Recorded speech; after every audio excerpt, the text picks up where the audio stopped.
Alors, les herbes folles.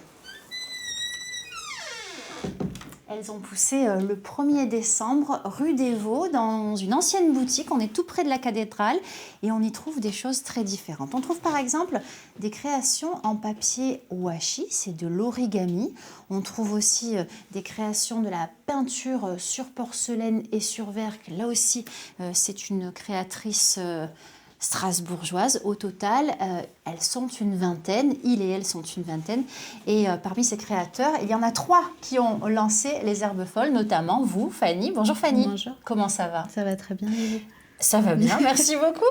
Vous vous êtes spécialisée dans les bijoux. Des pierres semi-précieuses, oui, argent ou acier inoxydable, du coup.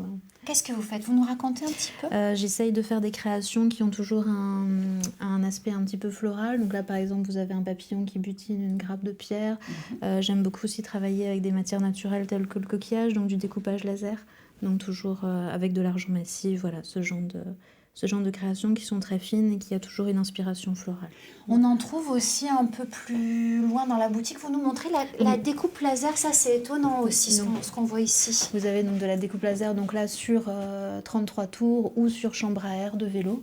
Voilà. Donc et qui ça devient des bijoux. Et ça devient des bijoux, oui. En chambre à air de vélo. Chambre à air de vélo, c'est ça. C'est très étonnant.